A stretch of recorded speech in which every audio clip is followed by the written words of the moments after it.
The water was black, not dark, not shadowed. Black in the way that only cold September water can be black when the sun has already given up and the wind has stopped bothering to try. Wren Halverson was chest deep in it, her 43-year-old shoulders shaking under a wool sweater she had not bothered to take off, and her fingertips were pressed against the belly of a wooden crossbeam 30 inches under the surface. She could not feel the beam anymore. She could feel the thing bolted to it, flat, wide, heavier than the water around it, wrapped in something that did not belong to the lake and had never belonged to the lake. And above her, 35 feet above the pilings, above the boardwalk, above every single thing, she had spent 9 days trying to tear apart with her own bare hands. The white lighthouse rose out of the fog like a memory somebody had forgotten to bury. She did not know yet what she was holding. She did not know that a woman had been dead for 29 years, waiting for a stranger to find it. She did not know that a boy had drowned in this water 18 years ago, and that a whole town had stopped saying his name. She only knew that her hand was on it, and that her lungs were burning, and that her 12-year-old daughter was standing on the bank behind her, holding a flashlight in both hands, and had not moved in almost a minute. The lighthouse looked down at both of them the way a lighthouse always looks down. Patient, unblinking, a little bit ashamed of the people beneath it. Wren came up out of the water and the world came back in pieces. The smell of pine tar, the bite of the wind across the back of her neck. Her daughter's voice saying something she could not quite hear yet. The gray of the sky, which was the same gray as her mother's kitchen curtains had been in 1994, and which she had not thought about in 20 years, and now could not stop thinking about. And above all of it, the tower. The old white tower that Grant had called a wreck, and her lawyer had called a liability, and every single soul in Millbrook County had spent 27 years walking past without seeing. 2 months earlier, she had believed she was getting a cabin. 2 months earlier, she had believed a great many things. The courthouse in Millbrook sat on the north end of the square, a two-story brick building with a bell that had not worked since 1978, and a set of double doors that stuck in humid weather. On the second Monday in June, Wren sat on a bench outside courtroom 3 with her purse in her lap, in a manila folder pressed flat against her stomach, and she watched the second hand on the wall clock go around 3 full times without moving her eyes. 18 years. That was what was inside the folder. 18 years of a marriage that had ended not with a fight, but with a Tuesday afternoon in February when Grant Ashby had come home from the boat dealership and sat down at the kitchen table and told her that he had been unhappy for a while now, and that he had already spoken to a lawyer. He had said it the way a man reads the weather. He had not raised his voice. He had not touched her. He had waited for her to finish drying the last plate, and then he had said what he had come to say, and Wren had understood in that moment that the marriage had ended some time ago, and that she had been the last person to be told. She had not cried. She was proud of that later. She had put the dish towel down on the counter, and she had asked him one question, which was whether he had told his mother yet, and when he said no, she had nodded once, and had gone upstairs, and had run a bath, and had sat in it until the water went cold. And in the 4 months since that afternoon, she had not one time allowed herself to cry about it in a room where he could see her. Her own lawyer was a woman named Delphine Marchetti, who had a small, tight handwriting and a habit of humming when she read something she did not like. She was humming now in the conference room on the second floor of the courthouse, with a legal pad in front of her and a pen in her mouth, and the smell of carpet glue rising up from the floor. Grant sat across the table in a polo shirt with the dealership's logo stitched over the heart. His attorney sat beside him. Grant did not look up. Delphine turned a page. She hummed. They went through the list. The house on the north end of town, which had a mortgage in his name, and it had been remortgaged twice since 2019. The truck titled to the business. The retirement account, which had been rolled over 3 times and now contained $2,800 in change. Every line had a paper trail. Every dollar had been touched by an accountant with a good clean handwriting. And every line ended with the same result, which was that Wren Halverson was going to walk out of the courthouse that afternoon with her car half of nothing and something Grant's attorney kept calling the lake parcel. The lake parcel, Grant's attorney said in the voice of a man reading the price of gasoline. 2.6 acres, 210 feet of shoreline, one cabin 600 square feet. Purchased by the respondent's father at the county tax sale in 1998. My client is offering it outright free and clear of any lien held by his family as a gesture. Delphine hummed. It's encumbered, she said, by $11,400 in shoreline assessments dating back 9 years. The septic failed inspection in 2019. The county road ends half a mile short of it, and the structure at the end of the dock is currently on a demolition watch list maintained by the Michigan Historical Preservation Office, which is unusual. How unusual, Wren said. It was the first time she had spoken in 20 minutes. Delphine did not look at Grant. She looked at Wren. Wren, she said, I need to tell you something, and I need to tell you it in front of everyone in this room so that nobody can later pretend they didn't hear it. There is a structural report on that property from the state dated last September. It says the lighthouse on that dock has a substantial risk of collapse within 18 months. The state cannot force you to remove it because it is listed, and the state will not authorize anyone to repair it because the listing is provisional. If it falls, and if it falls on a person, that person's family will sue you, and they will win. The room did not move. Grant's attorney cleared his throat. Grant did not look up. Wren looked at her ex-husband and Grant Ashby at 45 years old in a polo shirt with a dealership stitched over his heart, looked at his hands. He had not looked at her once since she had walked into the room. He would not look at her once for the rest of the afternoon. And Wren, who had lived with the man for 18 years, who had washed his shirts and paid his mother's cable bill and sat up with him the night his father died, understood in that moment that the man across the table had known about the report and had waited until now and had chosen to give her a lighthouse that might kill her. I want you to have something, Grant said, finally still looking at his hands. You never had anything with your name on it. This is yours. Wren said nothing. Delphine turned a page and hummed. Wren signed. She signed everything. She signed the release on the retirement account and the quit claim on the house and the deed on the parcel. And when Delphine handed her the pen for the last signature, Wren's hand did not shake. And she was grateful for that, because there had been a moment in the elevator on the way up when she had thought her hand was going to shake for the rest of her life. Out in the parking lot at 4:30 in the afternoon, the sun was still high and the air smelled like cut grass. Grant was standing beside his mother's sedan. His mother had one hand on his forearm. She was a small woman with white hair and a coat too heavy for the weather, and she was patting his arm the way a person pats a child who has done something difficult and good. That was decent of you, she was saying. Nobody could have made you do that. Wren walked past them to her own car. She did not slow down. She did not look over. She sat behind the wheel with the keys in her lap for a long moment, and the thing she kept coming back to was not the marriage or the house or the retirement account. It was that everyone in that building thought she had just been given a gift. Grant had not given her a cabin. He had given her a bill with a view and a lighthouse that might kill her. Poppy was waiting on the front step of the rental with her backpack between her feet.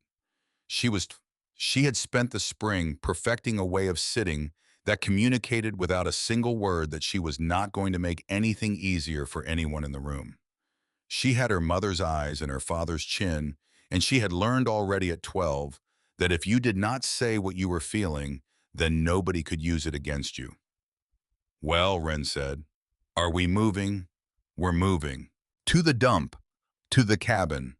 Dad calls it the dump. Your father calls a lot of things a lot of things. They drove out on the last Saturday in June. The apartment complex had sold out to a condo developer in April. There were 3 rentals left in Millbrook County under $1,000 a month, and one of them shared a wall with a bar, and Wren had run the numbers 4 different ways on the back of a clinic schedule, and every way she ran them, they ended at the lake. The county road went flat and straight for 11 miles past a feed store and a shuttered supper club, and then the trees closed in, and then there was a turnoff with no sign on it, and after the turnoff there was no more county. The access road had washed out in 3 places that spring. Wren took the car through the first one at 4 miles an hour with the undercarriage scraping, and Poppy pulled her earbuds out for the first time in an hour. Is this the road? This is the road. Mom, this isn't a road. The trees closed in and then opened all at once, and the water came up on the left, gray and wide and moving. And Wren stopped the car without deciding to. She stopped it because of what was standing at the end of the dock. 200 feet out into the lake at the end of a long white boardwalk that ran on wooden pilings straight into the water, a lighthouse rose out of the fog. It was 35 feet high. It was painted white, and the paint had gone the pale gray of an old bone, and the red on the cap had faded to the color of dried apples. There was a bell mounted under the eaves. There was a wraparound railing at the top with a glass housing above it, the way there is on a real lighthouse, on a coastal one, on the kind of lighthouse a man might have seen once in Maine when he was very young and never forgotten. It was not the kind of thing a person expected to find on a small lake in the middle of Michigan. Wren shut off the engine. Poppy did not move. Mom, she said after a long while. Mom, it's beautiful. Wren got out of the car. She walked down the slope in her sensible shoes, with the tall grass hitting her knees, and she stopped where the boardwalk began. The boardwalk was 180 feet long.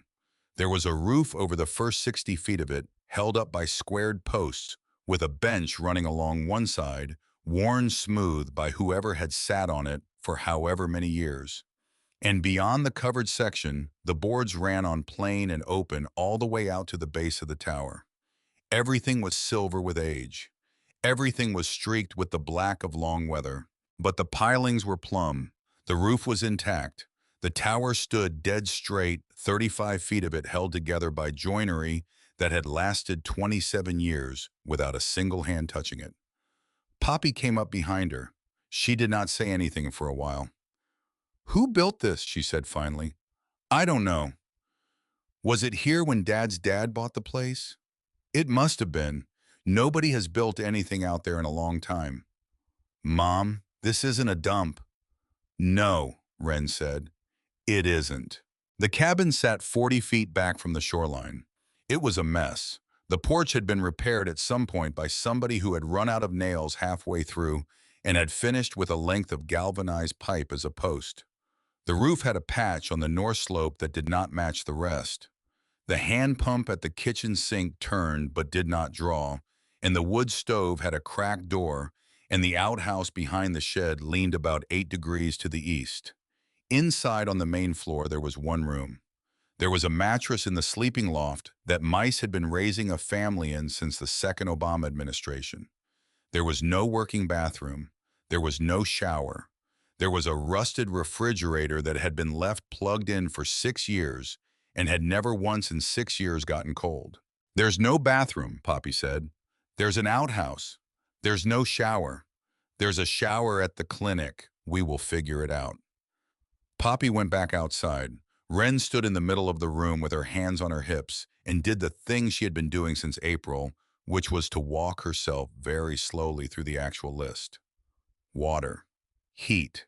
Somewhere for a 12-year-old to sleep that was not a car. Everything else could wait. Out the front window over the tops of the pines, she could see the top of the lighthouse. The bell was very still. They slept the first night on 2 air mattresses in the main room with the door open because the cabin smelled like closed. Poppy lay on her back with her phone held over her face until the battery died, and then she lay there in the dark with her arms crossed.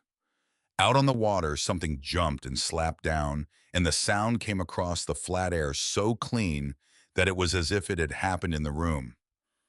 Everybody at school is going to know, Poppy said. Know what? That we live in a shed. It has a roof. It has our name on it. That is 2 more things than we had on Tuesday. Poppy did not answer. Wren lay on her back with her hands folded on her stomach and looked at the ceiling. The ceiling had been white once. The lighthouse out there in the dark was almost certainly still standing. She had checked it twice from the porch before coming in. The bell had not moved. She thought about the report. 18 months. Substantial risk of collapse, if it fell on a person. And she thought about how many people came down that road, And she thought about how a person on this side of the lake with an ordinary rowboat could, in theory, tie up at the base of that tower on a summer afternoon and stand at the bottom of it and take a picture of their own child leaning against it. And she thought about the report. And she thought about the 18 months. She got up at 2 in the morning and put a pot of coffee on the camp stove and sat at the kitchen table by the window for the rest of the night. The lighthouse did not move. The bell did not ring. And around 5:30 in the morning, when the sky started to gray, she got up from the table and put on her boots and walked down the boardwalk in the half-light alone, all the way out to the base of the tower. She put her hand on the wood. It was cool. It was dry. It was solid. The lighthouse felt like a person. That was the thing she could not shake. It felt standing there with her hand on it like something that had been waiting. Verna Thorsgaard came around the bend in the road at 8:30 in the morning on their first Sunday, walking with a canvas bag over her shoulder and a loaf of banana bread wrapped in a dish towel. She was 68 years old. She had white hair pulled back with a plain plastic clip. She was wearing a wool cardigan, the color of oatmeal, over a denim shirt, and she was carrying herself the way a person carries themselves when they have been walking that same stretch of road for a very long time and have not gotten tired of it yet. Wren was on the porch trying to figure out whether the hand pump could be resurrected with a new leather or whether the whole thing was going to have to come out. She looked up. "You must be Miss Halverson," Verna said. "I've been waiting 27 years for someone to live here." Wren wiped her hands on her jeans. "I brought bread," Verna said, holding it up. "I promise it isn't as terrible as it looks. I ran out of walnuts and put in oats. Don't ask why." She said it in a way that made Wren, for the first time in about 10 weeks, laugh out loud. It was a short laugh, and it was surprised. Verna did not push. She just stood on the bottom step of the porch with the bread held out and waited. They ate the bread on the porch. Verna had a cabin a quarter-mile down the shoreline, tucked back so far into the pines that Wren had driven past the driveway 3 times without seeing it. She had lived there since 1988, alone since 2001. She had taught in the Millbrook Elementary School system for 34 years. 4th grade, then 3rd, then 4th again for the last decade of her career.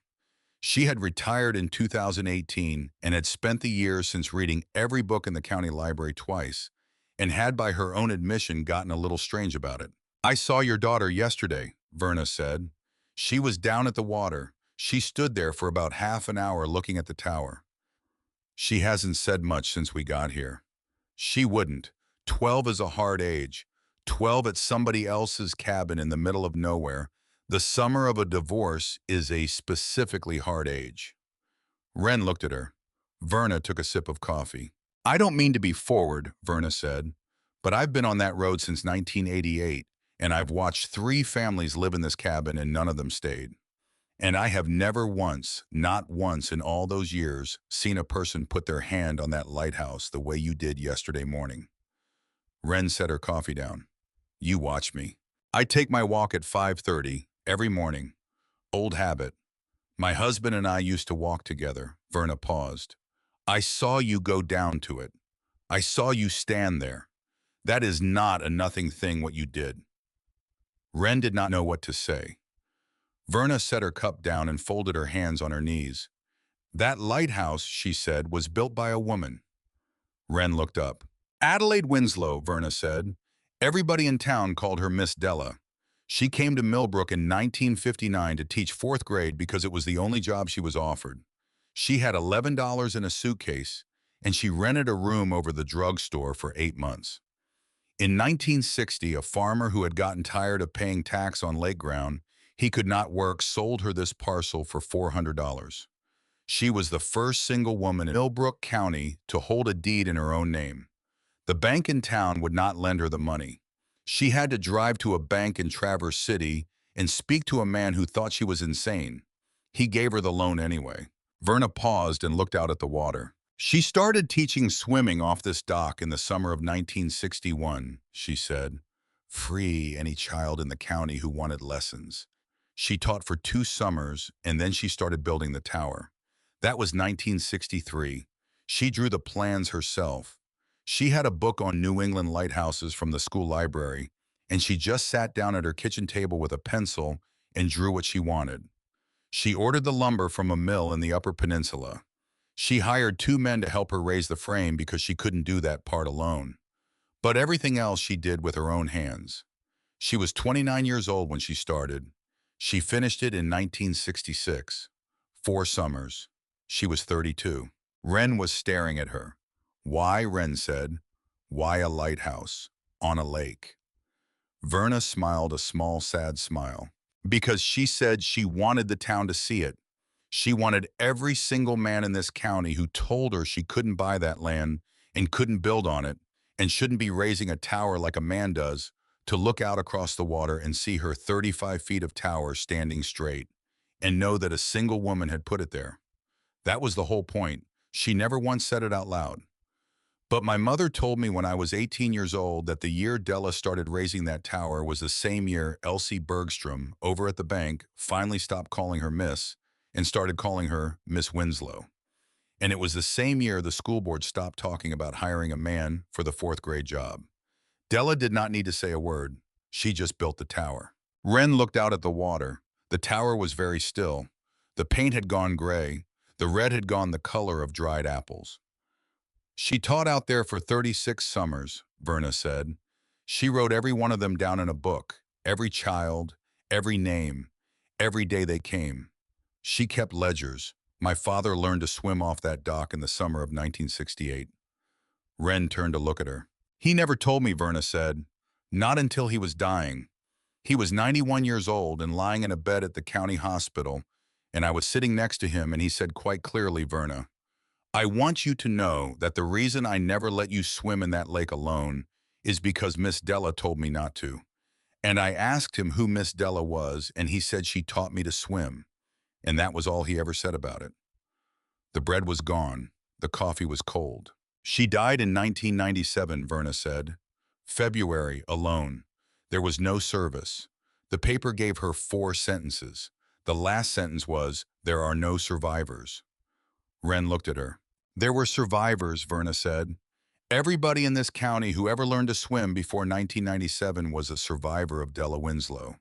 And after she died, all of it just went away.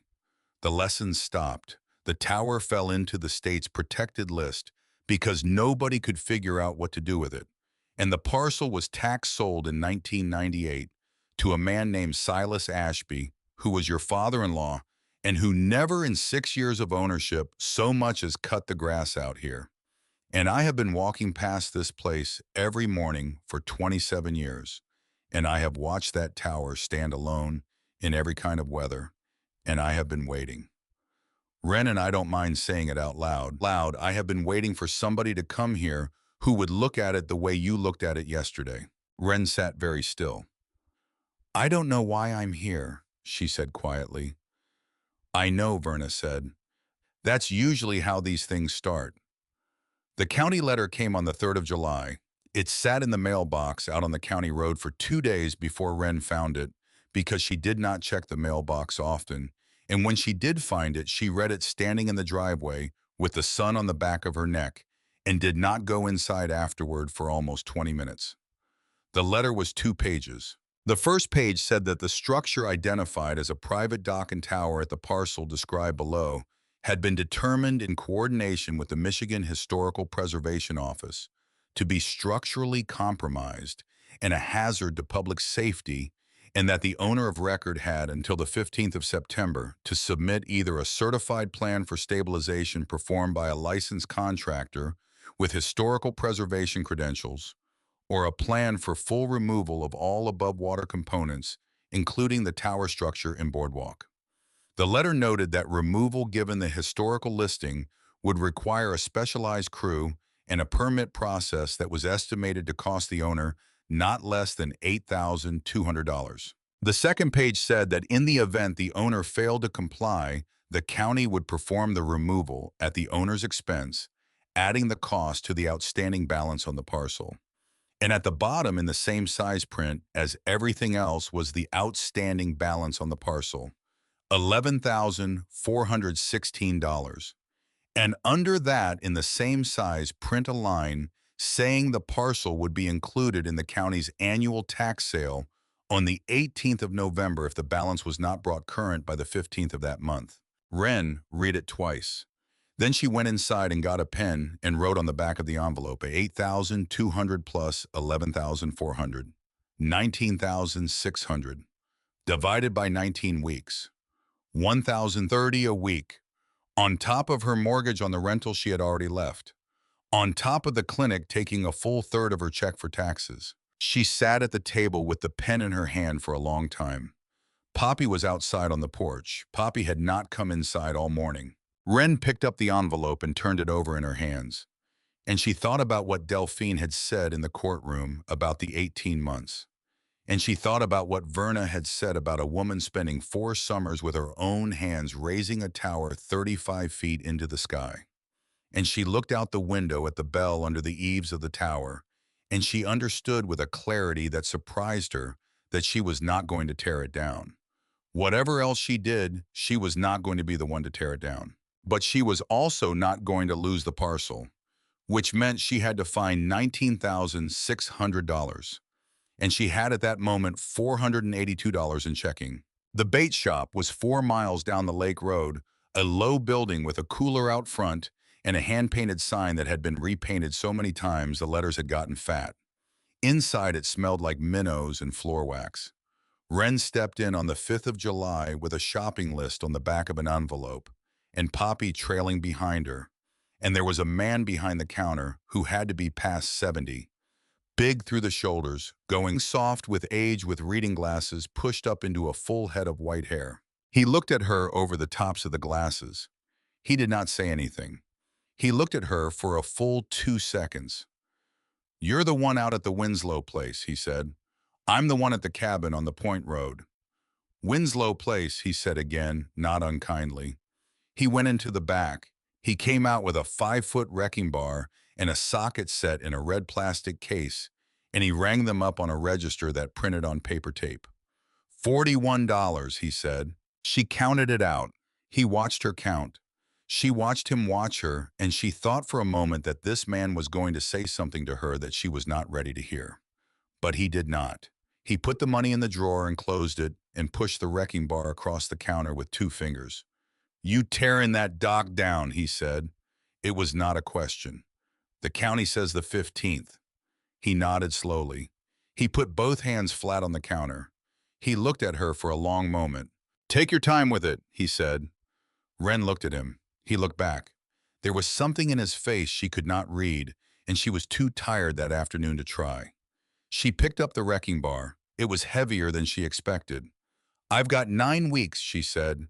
"Taking my time isn't on the menu." "No," he said softly. "I expect it isn't." She was almost to the door when he spoke again. "My name is Emmett Osberg. If you need anything out there, I am here most days. 6 to 6. "Wren Halverson," she said, and then because he seemed to want to hear it, "Nice to meet you." She walked out into the parking lot and put the wrecking bar in the back seat, and by the time she pulled onto the lake road, she had already forgotten about him almost entirely.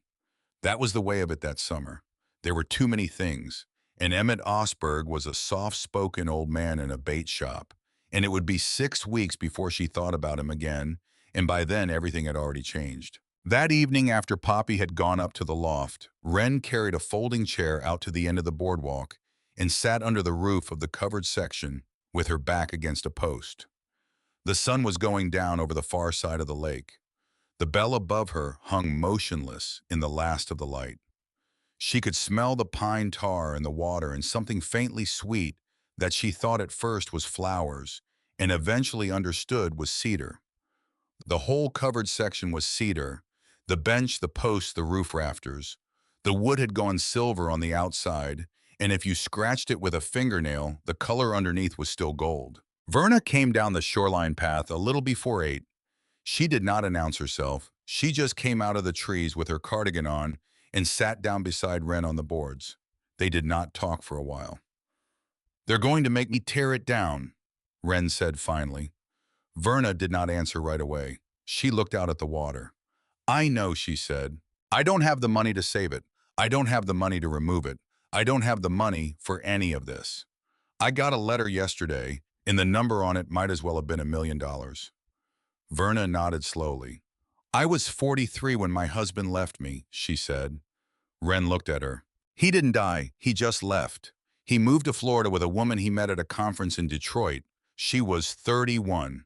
I found out on a Tuesday. He was gone by Friday. He wrote me a check for the balance on this cabin on his way out the door, and I have never seen him since. My daughter was 14. She has never once in the 25 years since that Tuesday called that man on the phone. Not once. She is 39 years old now, and she still has not forgiven me for what I did not ask her when she was 12. Ren was very still. I know what tonight is like for you, Verna said. I remember what it felt like.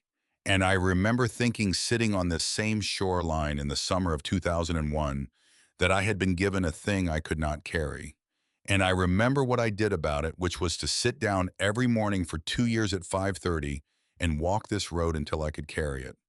That was the whole trick. There was no trick. It was just walking. Ren put her hand on Verna's hand. Verna let her.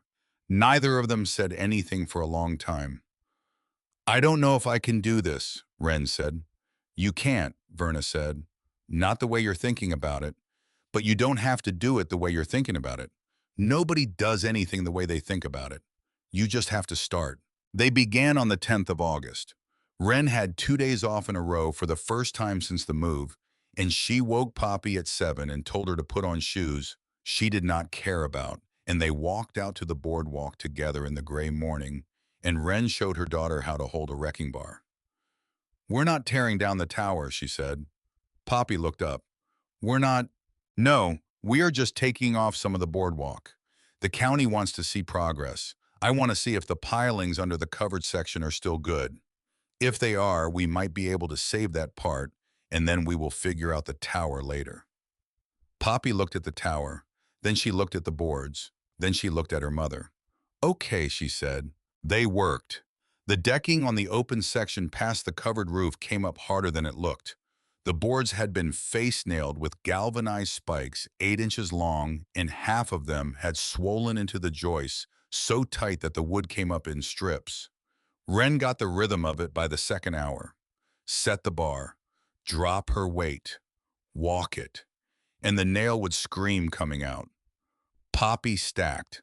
That was the whole job, and she made it clear with every trip that she considered it beneath discussion. By 4 in the afternoon, Ren's hands had blistered through the gloves, and there was a black line of sunburn across the back of her neck. And she had gotten 31 boards up, and she was sitting on the stack with her forearms on her knees when Poppy said it. Dad said this place was a dump. He was right. Ren did not look up. Your father owned it for 6 years, she said, and never once cut the grass. He said we'd sell it by Christmas. He said that to Grandma. I was there. Ren, who was very good at explaining frightening things in a flat, calm voice, heard herself say, Then maybe you should go live with him and see how much room they have got for you. The water moved. A boat went by out past the point a long way out, and its wake came in and knocked against the pilings 4 or 5 times and then stopped. Poppy stood up and walked back to the cabin. She did not run, and she did not slam anything, which was worse. Ren sat on the stack of boards until the light went orange. She had a whole speech ready by then. It did not get delivered that night or the night after or the night after that. She just kept pulling boards. There was work on the 11th and the 12th, and then 3 days at the clinic, and then the 16th and the 17th and the 18th. Poppy came back out on the 5th day without being asked and started stacking again. Neither of them said one word about it. That was how they made it up. On the 19th of August in the afternoon, Ren pulled the last piece of open decking up and stood on the joists and looked down the boardwalk to the base of the tower. The covered section was still there. The roof over the bench was still there. The pilings all the way to the tower were still there. What was gone was the open walkway from the end of the covered section out to the tower's base and the joist that had held it. 60 feet of boards gone, 12 joists gone. She had pulled every nail. She had stacked every board. At the base of the tower where the boardwalk had connected to the stone foundation, there was a step, and below the step at the base of the stone, there was a section of stones that had been laid differently than the rest. Wren had not noticed it before because the boardwalk had covered it. She walked down the boardwalk on the bare joists, now balancing carefully, and she got to the base of the tower and knelt down and put her hand on the stones. The stones on the outside of the foundation were rough, field stones, laid tight, mortared, the kind of foundation you built when you meant it to last 200 years. But these stones in this one section at the base were smaller, shaped, and behind them when she pressed with her fingertips, the mortar was not mortar. It was pitch, roofing pitch, old hard but not stone. She sat back on her heels. "Poppy," she called. Poppy came down the boardwalk. "What is it? Come here. Look at this." Poppy knelt beside her. Wren pointed. "These stones," she said, "they aren't set. Look, they are just laid in. Somebody sealed them in with pitch." Poppy looked. Then she looked up at the tower. Then she looked back at her mother. "Mom," she said, "why would somebody hide something in the foundation of a lighthouse?" Wren did not answer. She went and got the wrecking bar. The pitch came away in strips under the point of the bar. It had gone hard as amber over the years, and it flaked off in long, dark curls onto the boards. Underneath the stones lifted out one at a time, 4 of them. And behind the stones, set into the foundation itself, dry as a bone, was a wooden door about 2 feet across with an iron ring on it. Wren sat back. Poppy did not say anything. "Mom," she finally whispered, "that's a door. I see it. That is a door inside a lighthouse." "I see it, Poppy." Wren reached out and put her fingers through the iron ring. It turned. It moved. The door came open with a soft, dry sound, and beyond it, in the dark hollow of the stone base of the lighthouse, was a small chamber.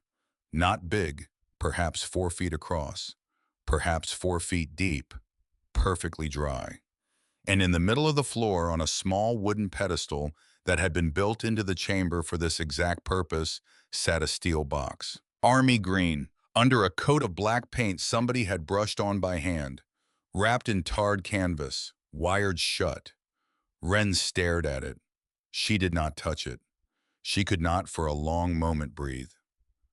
"Mom," Poppy said quietly, "this was built for somebody to find." Wren turned her head slowly. The tower rose 35 feet above them, still silent, patient. The bell hung on its hook under the eaves. The sun was going down.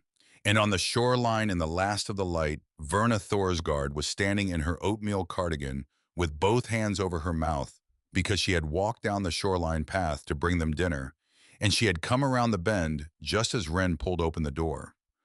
None of them moved. The water moved. Then very slowly Wren reached into the chamber and put her hands on the box. It was heavier than a thing had any right to be. The box came out of the chamber on a count of 3. Wren had one handle, Poppy had the other.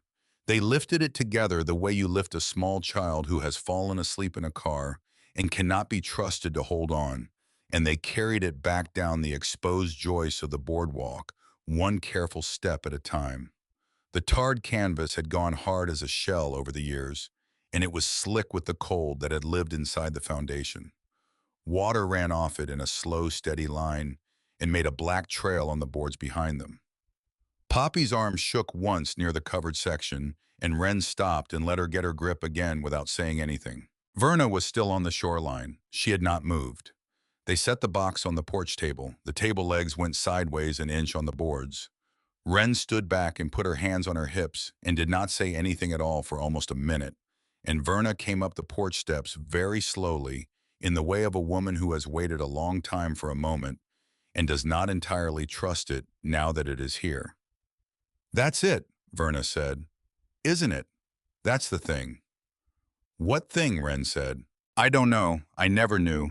There was always a thing. The town has always said there was a thing." Poppy sat down on the porch boards with her back against the post. She did not take her eyes off the box. Wren went inside and came out with a towel and the flashlight and a screwdriver. She stood over the box with all 3 and did not touch it for another long moment. The wire that had been wrapped around the canvas had rusted down to a thread. It came off in her fingers with 2 turns of the screwdriver. She peeled the canvas back off the top, and it came away stiff, like taking a shell off something living, and underneath the box was cleaner than it had any right to be. Army green paint, black paint over it hand-brushed, two folding handles, a hinged lid with a lever clamp, a rubber gasket set into the seam, and somebody had gone around that seam with roofing tar and a thick, even bead, and then wrapped the whole thing in tape and then wrapped that. Whoever did this, Wren said, really did not want water in here. She got the tar off with the flat of the screwdriver. It took 10 minutes. Then she put her thumb under the lever clamp and it moved. She did not open it right away. She looked at Verna. Verna nodded once. The lid came up with a sound like a jar opening. The smell came out first, old paper, rice, and under all of it, something faintly sweet, wax maybe, and under that, the cold mineral smell of a thing that had been sealed a long time and was tasting the air for the first time in 29 years. Poppy leaned in with the flashlight. "Mom," she said, "it's not money. It was books, small ones. The kind with a stiff cover and a cloth spine stacked in 3 rows on their sides. Each row wrapped in wax paper and tied with kitchen string. Wedged along the front edge was a cloth sack of rice gone hard as a brick. Beside it, lying loose in the corner, was a whistle, brass, dark with age. On a bootlace that had been knotted and re-knotted so many times the knots had gone shiny. Wren picked up the whistle. She turned it over in her palm, and there on the mouthpiece, worn deep into the brass, were the tooth marks. Small, set close together. The unmistakable print of a person who had held that whistle in their teeth thousands of times for years, because both of their hands had been doing something else. She set it very carefully on the table. "Somebody bit that," Poppy said. "Somebody used it," Wren said, "for 36 years. Underneath the 3rd row of books at the bottom of the box was one more thing. A flat packet of oilcloth, folded like a letter, sealed on the fold with a lump of red candle wax. Wren did not touch that yet. She untied the first bundle of books instead. They were notebooks, 22 of them. The covers had years written on them in pencil in a small square hand. The earliest one said in the same square hand, 1961 to 1964. The last one said on the cover 1996 and nothing after it. Verna sat down on the porch bench and folded her hands in her lap and did not say anything. Wren opened the first notebook on the porch table with the flashlight in her teeth.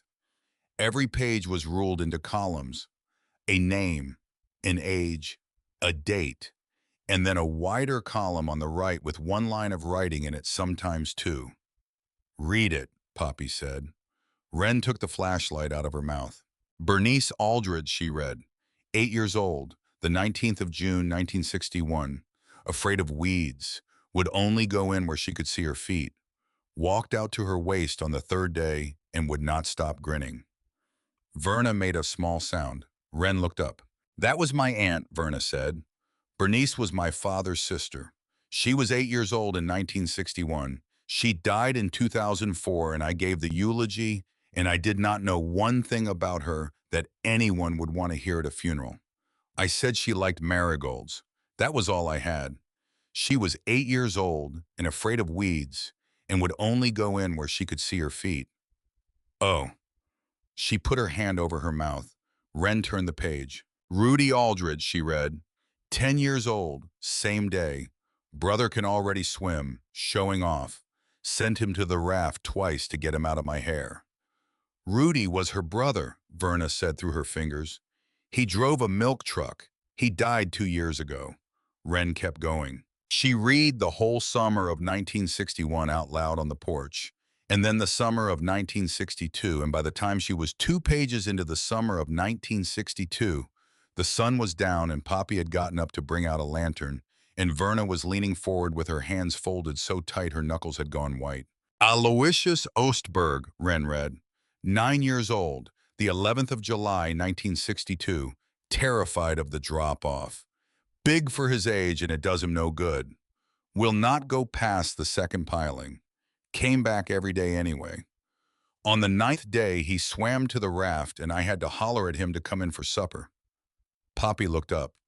Do we know an Aloysius? Wren set the notebook down very slowly. He sold me the wrecking bar, she said. Emmett Ostberg. That is his given name, that has to be. Verna nodded slowly once and then again. Emmett is Aloysius Ostberg. His mother named him after her uncle. Everybody in town calls him Emmett. Nobody has called him Aloysius since his mother died in 1979. He knew, Wren said. That day, he knew what was under this dock. He knew there was something, Verna said. He may not have known what. Wren stood up from the table. She walked to the porch rail and put her hand on it. The lantern light did not reach the water. The tower stood in the dark, and the bell under the eaves was invisible, but she knew it was there. She had been in the water beside it. She had put her hand on the wood. There are 22 notebooks, Wren said quietly. Yes, Verna said. Della kept them for 36 summers. Yes. How many children? Verna did not answer because Poppy had already gotten up and had already taken the pencil from the pocket of the notebook, and she had already sat down at the porch table under the lantern with the 22 books spread out in date order. She began to count. She did it the way a 12-year-old does anything that she has decided to take seriously. Book by book in order, Italian blocks of 5 in the margins. She used the back of the county letter and when she filled it the front. The early notebooks covered 3 or 4 summers each because the handwriting was small and there had not been many children yet. The middle ones covered 2. From 1979 on, each book covered 1 summer, and some of the summers were crowded right down to the bottom of the page. It took her over an hour. Wren and Verna did not speak the entire time. Wren had one hand on the porch rail and the other in the pocket of her jeans, and she watched her daughter count, and she thought about a great many things, and she did not say any of them out loud. At almost 10 o'clock, Poppy looked up. 611, she said. Wren turned around. What's 611? I counted twice, Mom. She taught 611 kids to swim. Verna made a small sound in her throat and did not lift her head. Who did? Wren said, though she knew. There's no name anywhere, Poppy said. She writes the kids' names. She never writes her own. Not once. Not on any book. Not on any page. Wren looked at Verna. Della, Verna said, was not the kind of woman who put her own name on things. She was the kind of woman who put other people's names on things. The oilcloth packet on the table was still sealed. Wren picked it up. It was heavier than it looked. Do you want to be here for this? She said to Verna. Verna looked at her steadily. Wren, she said, I have been here for this since 1968. I just did not know it. Wren broke the red wax seal with her thumbnail. She unfolded the oilcloth on the table under the lantern. There were 2 things inside. A letter 3 pages written in the same small square hand on lined paper, and under it folded separately a document typed on the heavy stock they used before anybody had a copier with a blueback cover the way lawyers used to do them. She read the letter first. She read it out loud. She read it out loud because Poppy was sitting right there, and because Verna was sitting right there, and because some part of her did not want to be the only one who had heard it. To whoever takes this dock apart, I am guessing at you. I have been guessing at you for 2 years since my hands went bad, and I understood that I was not going to be the one to fix this dock or replace it or take it down. Somebody will have to. The county will make them. And whoever that is will be somebody without the money to hire it done, because a person with money hires a crew, and a crew does not go under a dock. They cut the pilings at the mud and haul the top away, and they never once look up. So you are broke, and you are strong enough, and you are down there in the cold water where the spring comes up, or you are up here at the base of the tower with your hand on the pitch, because I could not decide which one to trust with this, and so I hid 2 doors, one under the water, one in the stone. Whichever one you found, I am talking to you now. I have been guessing at something else too, and I might as well say it. You are a woman. There is no man in this town who will go into that water for a pile of used lumber, and there is no man in this town who would kneel down at the base of my tower and pull the pitch out of my foundation for the sake of curiosity. A man in this town would hire someone. A man in this town would go around. But a woman who has been left with this, a woman who has been given this ground because nobody else would take it, a woman without the money to hire a crew and without the option of walking away, a woman like that is exactly who I am writing to. Wren stopped reading. She could not for a moment go on. Verna was crying without making any noise. Poppy was very still. "Read it, Mom," Poppy said quietly. "Keep going." Wren turned the page. "My name is Adelaide Winslow. I came to this county in 1959 to teach fourth grade because it was the only job I was offered, and I had $11 in a suitcase and a coat that was not warm enough. A man tired of paying tax on land he could not farm sold me this ground in 1960 for $400. Nobody married me, and I am not sorry about it. I taught school for 31 years. I taught swimming off this dock for 36 summers. I never charged a child a dime. The lake was already paid for. The notebooks are every one of them. I started writing them down the first summer because a boy went under and came up on his own, and when I got him to the bank, I could not remember his mother's name to go tell her. After that, I wrote it all down. Names, ages, the day they came, and one true thing about each of them, so I would not turn them into a crowd.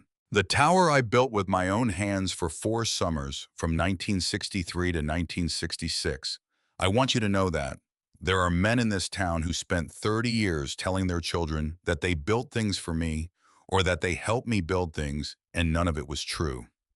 The 2 men I hired to raise the frame were paid $90 for 2 days of work, and they went home, and everything else I did alone.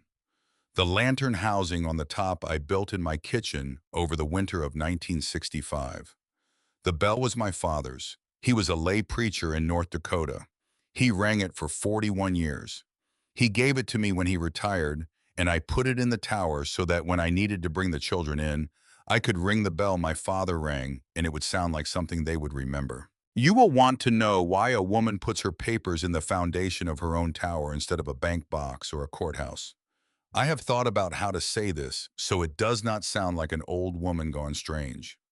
I have watched 3 things get lost in that courthouse: a will, a plat, and a lien that would have kept a family I taught in their house. Nobody stole them. They were lost, filed wrong or filed and gone, and every single time the person hurt was the person with the least. A piece of paper in a courthouse is a piece of paper somebody can lose. This one nobody can lose but you.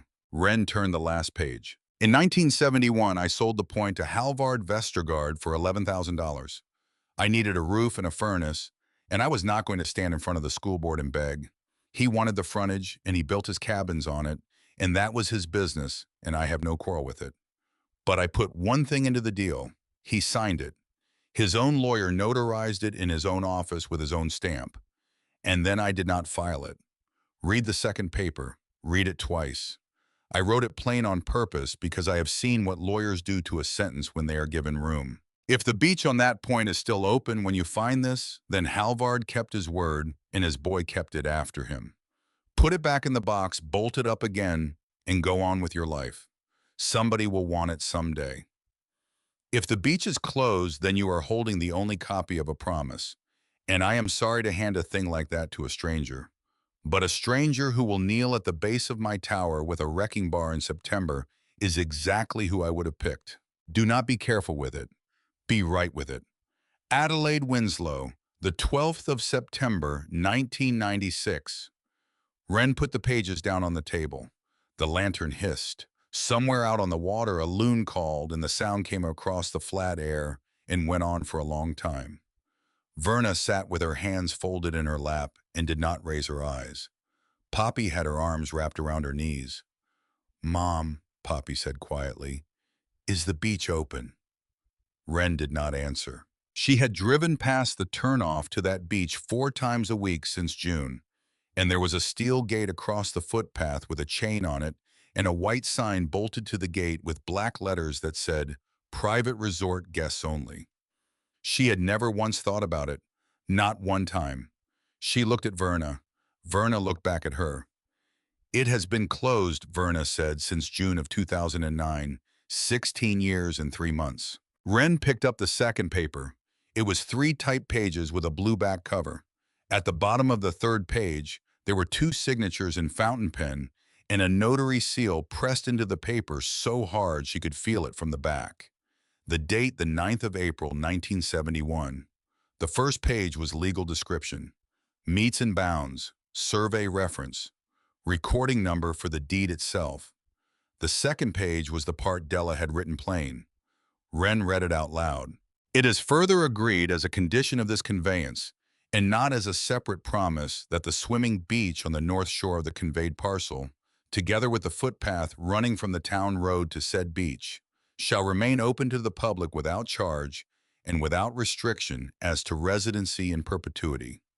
And should either the said beach or the said footpath be closed to public use, or made subject to any fee for a period exceeding 12 consecutive months, then the parcel conveyed herein shall revert in full and without further consideration to the grantor or to the grantor's successor entitled to the adjoining parcel. She read it twice, then a third time.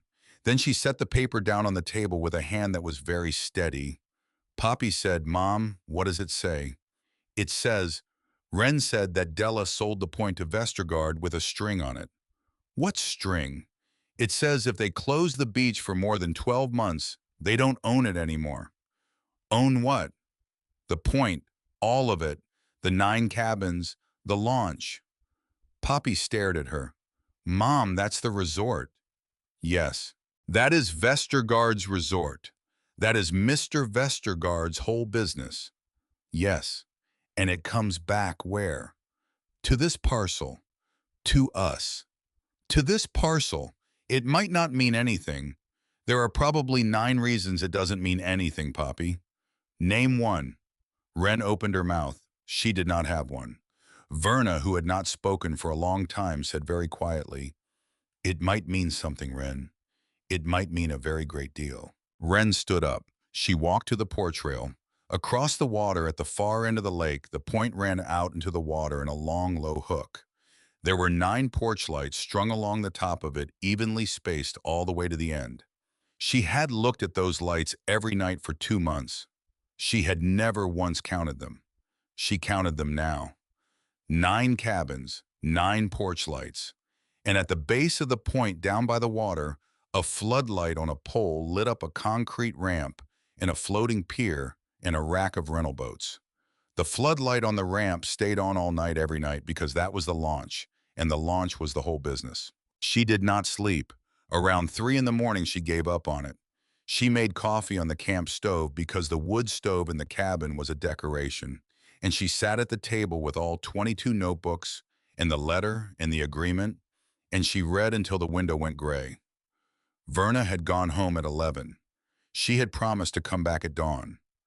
Poppy had fallen asleep in the loft with the notebook of 1968 open on her chest. Wren spent the middle of the night with the 1968 book. She turned the pages one at a time, and on the 7th page she found it. Wendell Thorsgaard, 9 years old, the 8th of July, 1968. Very small for his age. Cried the first day. Cried the second day. Would not put his face in.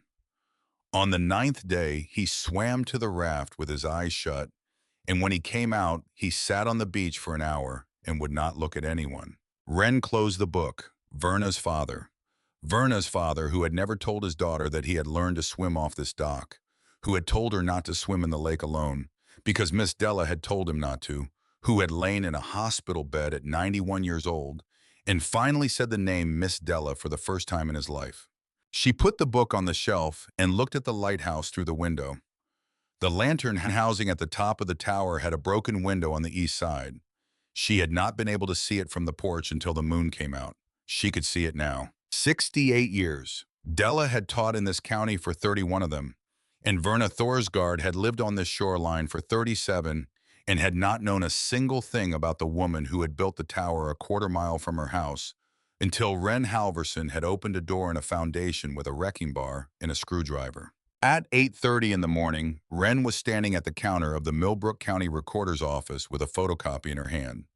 She had stopped at the library at 8 and paid 60 cents to make 3 copies, and she had left the original in the steel box, and the steel box under the loose board in the sleeping loft, and the loose board under a stack of blankets, and a laundry basket, and a 12-year-old girl who had not yet been told what the plan was because Wren did not yet know what the plan was either. The clerk at the counter was a woman about her own age. She had clearly heard a great many stories at that counter in her career. "I need the deed history on 2 parcels," Wren said. It took 20 minutes.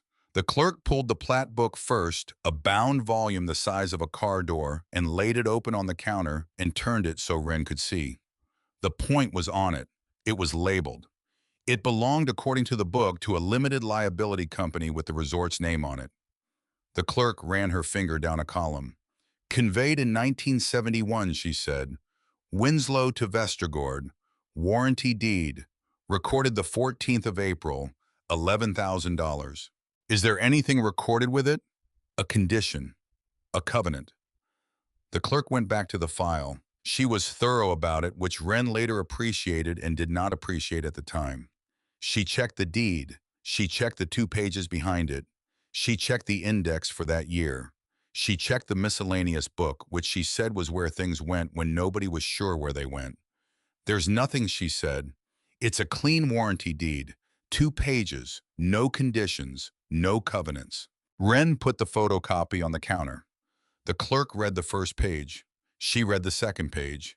She read the second page a second time. Then she put both hands flat on the counter on either side of the paper. "Where did this come from?" she said. "It was in a box, inside the foundation of the lighthouse on my parcel." The clerk looked at her for a long moment. "I am not a lawyer," she said. "I know.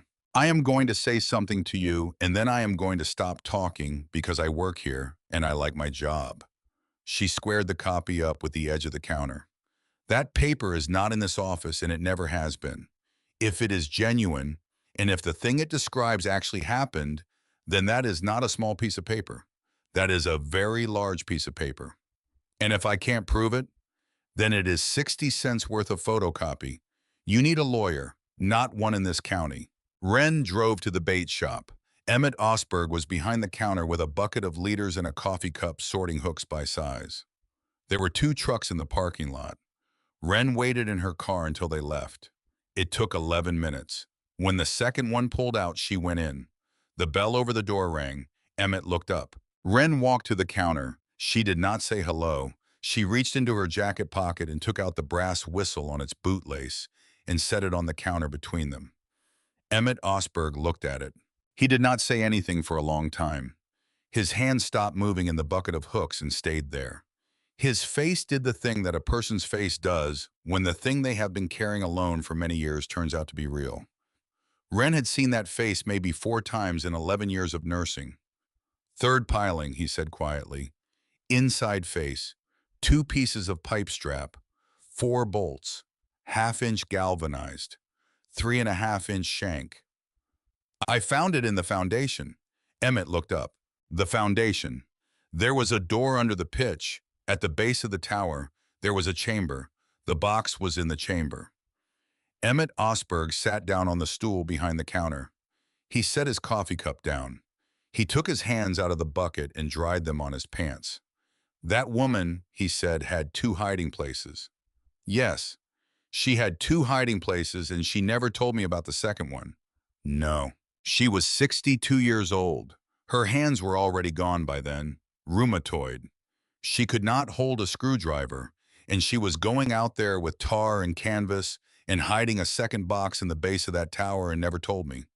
He put a hand over his eyes. "Oh, Della. Oh, Della." Wren waited. Emmett lowered his hand. "The 12th of September, 1996, he said. 1/2-inch drill. I borrowed one off my brother-in-law because mine wouldn't turn a bit that size. I went in at 7 in the morning so nobody would be on the water. Took me 2 hours because I had to keep coming up. She had already wrapped the box, God knows how, and she had it sitting on the porch waiting for me. She told me it was her books. That was all. She told me it was her books, and she told me not to tell anybody it was down there. And I said, all right. And that was the whole conversation. It took 4 minutes. She made me a sandwich after." "You never told anybody?" I did not tell one single person, Miss Halverson, not my wife, not my brother-in-law, not the man who put in her headstone. There is no headstone. There is a metal marker. Emmett looked at her. There is not even a headstone. No. He sat with that for a while. I want you to understand something, he said. I thought about that box about once a week for 29 years. And every single time I told myself, she must have told a lawyer. She must have told somebody who mattered. It never once occurred to me in 29 years that I was the somebody, and that if I told, I might be telling the wrong person. So I kept my mouth shut, and she died in February, and nobody came out. And the county took the parcel, and your father-in-law bought it at the tax sale for $6,000 and did not know one single thing about that dock or that tower or the woman who put them there. He used it 4 weekends a year. He mowed twice. That was it. And the beach. Emmett looked out the window. The beach, he said. Verna Thorsgaard told me it closed in 2009. Emmett nodded once. June of '09, Thursday, chain and a padlock and a sign. Halvard's son Roland put it up himself, him and one kid from the maintenance crew. And by that weekend, there was a crowd of us at the road hollering about it, and it was his land, and there wasn't a thing on God's earth any of us could point to. And we hollered for about 3 weeks, and then we quit because there wasn't a thing on God's earth any of us could point to. There was a boy the year before, Denny Whitaker, 11 years old. He drowned off that beach on the 11th of August, 2008 at 6 in the evening. And there were 3 other kids in the water with him, and no adult inside of 200 yards because it was a public beach. And there had never been anybody watching it, and there had never been anybody watching it because Della had stopped in '97, and nobody, not one soul in this county, had picked it up after her. Emmett stopped. He put his hand over his mouth. Roland Vestergaard's carrier told him, he said through his fingers, after the settlement that they would not write him again with an unstaffed public swimming beach on the insured premises. And he had a loan on the launch and 18 people on payroll, and his father was 2 years dead and owing money to 3 banks. And he bought a gate at the hardware store and put it up on a Thursday. And half the county has hated him for 16 years, and not one of us, not one ever asked him why. Wren looked at the whistle on the counter. Nobody was teaching them, she said quietly. That was the problem. That was the whole problem. That was the whole problem. Yes. The bell above the door rang. A man in a cap came in for minnows. Emmett stood up and went to the cooler and dipped them out and rang them up on the paper tape register, and the man never once looked at Wren, and Wren never once looked at the man. When he was gone, Emmett came back to the counter and picked up the whistle and turned it over in his hands. There are tooth marks in this, he said. Yes. She used to keep it in her teeth when she was in the water. Both hands were always full of a kid. I know. I could feel where her teeth had worn the brass. Emmett set it down. He pushed it back toward Wren with 2 fingers. Miss Halverson, he said. What is in that box? Wren told him. She told him about the notebooks and the 611 names, and she told him about the letter, and she told him about the second paper with the blue back and the notary seal you could feel from the back. She told him about the beach. She told him about the 12 months. She told him about the reverter. She told him about the point in the 9 cabins in the launch. And Emmett Osberg sat behind his counter with his hands folded and did not interrupt her once. When she was finished, he looked out the window at the parking lot. 2.6 or 2.8 million, he said finally quietly. That is what a person would pay for that piece of ground, if it came up for sale. Yes. And she wrote it plain. She wrote it plain on purpose. Miss Halverson. He turned back to her. You need a lawyer, not one in this county. I have called 4. The first one had a conflict. The second one said unrecorded instruments were a nightmare, and he did not do real property. The third one was 2 hours south and said the retainer was $5,000, and I have got 2,160 in the world. And the sale is the 18th of November. Yes, you have got 9 weeks. 8. Emmett looked at her for a long moment. He looked at her the way a man looks at a person who has just told him that the thing he has been carrying alone for 29 years is now on her back, and he has been relieved of it, and he does not know whether to feel light or ashamed. I am going to think about this, he said. I am going to think about this very hard, Miss Halverson. I do not want you to sell that agreement. I want you to understand that I am telling you this as a man who was 9 years old in the summer of 1962 and who was afraid of the drop-off and who had a woman with a brass whistle in her teeth who came back for me every day for 9 days. I understand that this is not my agreement.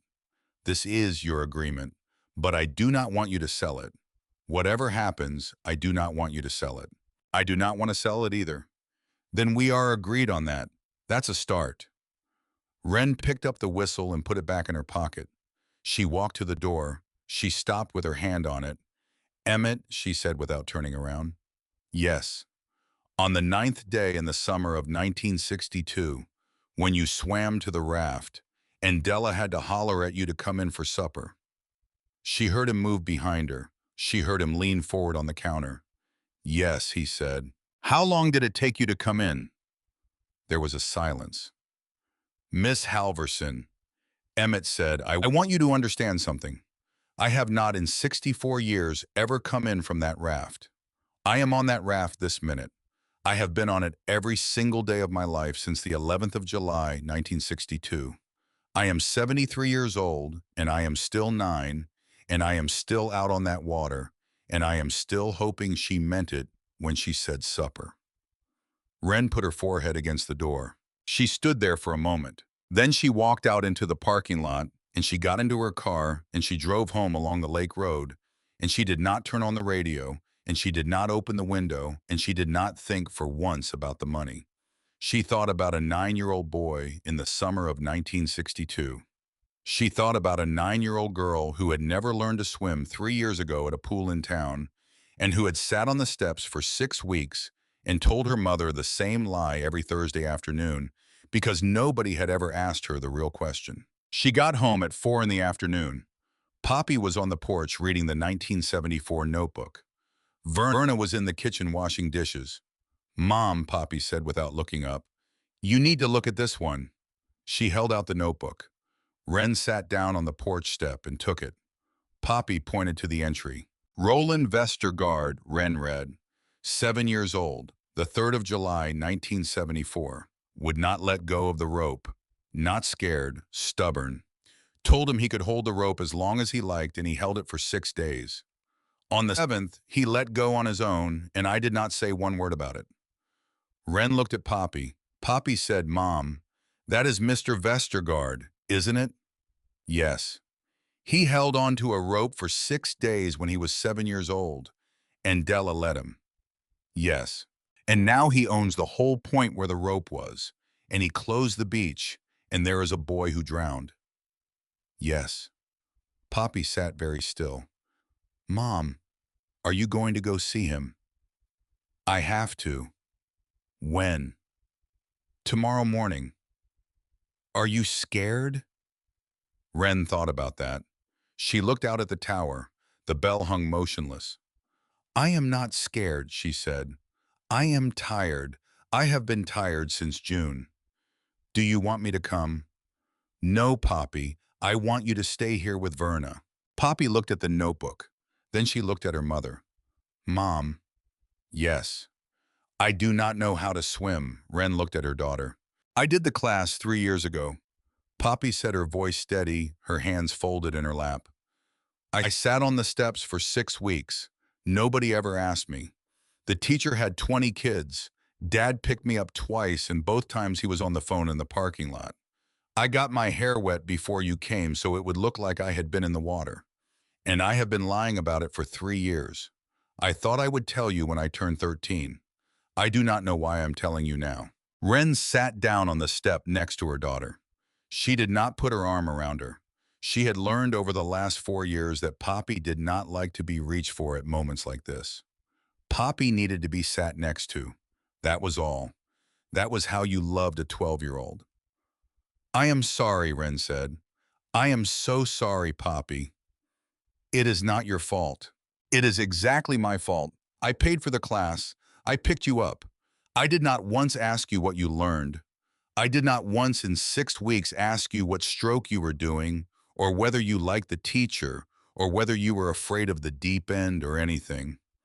I did not ask because I was tired and because your father was going to be home late, and because I had already decided in my head that you knew how to swim, and I did not want to have to think about whether it was true. Poppy did not say anything. Behind them, the screen door opened. Verna came out with a dish towel in her hands. She stopped on the top step when she saw them. I heard, she said quietly. I am sorry, both of you. I heard. Poppy did not turn around. My daughter is 39, Verna said, and she still has not forgiven me for what I did not ask her when she was 12. And I want to tell you, Poppy, that I have spent 25 years trying to figure out what I would have said if I had known then how to ask. And I still do not know. So I want to ask you something now, if that is all right with you. Poppy did not turn around, but she nodded once. Are you afraid of the water? Poppy sat for a long time. I am afraid, she said, that if I try and I do not float, then everybody was right about me, that I have been telling a lie about myself for 3 years, and everybody knew and nobody said anything because it was easier. I am afraid that when I put my face in, I will find out that I am not the kind of person who floats. Verna sat down on the porch step on the other side of her. Sweetheart, she said, everybody floats. Poppy did not answer. Verna reached out very slowly and did not touch her. She put her hand on the porch board next to Poppy's knee, and she left it there. Nobody moved. The lighthouse stood at the end of the boardwalk in the afternoon light. The bell hung quiet under the eaves, and Wren Halverson understood sitting on that step with her daughter on one side, and Verna Thorsgaard on the other, in the tower 180 feet in front of her, that she was not going to Roland Vestergaard in the morning to save the parcel. She had thought she was. She had told Poppy she was. She had told Emmett she was. But that was not what she was doing. She was going to save a beach. She stood up. I am going to bed, she said. I have to be up at 5. She went inside. She got the lantern lit in the loft. She got the notebooks back into the loose board. She lay down on the mattress that had been cleaned 3 times over and still smelled faintly like mice, and she stared at the ceiling of the sleeping loft for a long time. The wind rose outside. Somewhere out on the point, the floodlight at the launch was on. Somewhere out on the boardwalk at the end of it, the tower kept its silence. Roland Vestergaard was 58 years old. He was a boy in a notebook. He had held on to a rope for 6 days when he was 7. He had let go on the 7th day, and Della had not said one word about it. And now he was going to sit across a desk from Wren Halverson at 10 in the morning, and she was going to put a piece of paper in front of him, and one of them was going to break. Wren closed her eyes. She did not sleep. She had not planned to. At 5 in the morning, she got up. The resort office sat in the front of the main lodge at the top of the point, in a room with a picture window that looked down the length of the peninsula to the launch. From that window on a clear morning, a person could see 9 cabin roofs, the boat rack, the floating pier, the concrete ramp where the trailers came in, and half a mile across the water, the white lighthouse at the end of the Halverson boardwalk. Roland Vestergaard had sat in that office for 22 years. He had drunk his coffee facing that window every one of those mornings. He had spent 16 of those years looking without ever quite letting himself see it at the tower on the other side of the water. Wren Halvorsen came in at 10 past 10 in a wool coat 2 seasons old, carrying a manila folder. Roland stood up. He put out his hand. He was a big man, thick through the middle in a fleece vest with the resort's logo stitched over the heart. He was 58 years old, and he looked genuinely pleased to see her because he thought he knew what she was there for. Miss Halverson, he said, sit, sit. I will be straight with you because I have a feeling you would rather I was. 25,000. That is my number. That is not a starting number. I will pay the assessment on top of it so you walk out clean. 28 if we can close it by Friday. Wren did not sit down. She put the folder on his desk. She turned it around so it faced him. She opened it. Mr. Vestergaard, she said, I am not selling. He looked at her. He looked at the folder. He picked up the first page. He read it the way a man reads a page he thinks is a formality. He got to the bottom and he turned to the second page and he read the second page, and Wren watched the color go out of his face in real time. She had seen that happen at the clinic maybe 4 times in 11 years. She had never seen it happen in an office before. He read the second page a second time. He set it down, where he said very quietly, "Did this come from?" From the foundation of the lighthouse. Foundation. There was a chamber under the stones at the base of the tower. The box was in the chamber sealed in pitch and tar and canvas. Miss Winslow put it there in the fall of 1996, 5 months before she died. Roland stood up. He walked to the picture window with the paper in his hand. He stood in front of the window for a long moment with his back to her. The floodlight at the launch was off because the sun was up. The lighthouse across the water was very small from that distance. But it was there. It was there. It had been there the entire time. He picked up the desk phone. He dialed a number without looking. He put it on speaker. "Read it to me," his lawyer said on the third ring. Roland read it. He got through the reversion clause twice, once fast, once slowly, at his lawyer's request. There was a silence on the line long enough for the ice machine down the hall to cycle. "Roland." "Yes." "When did you close the beach?"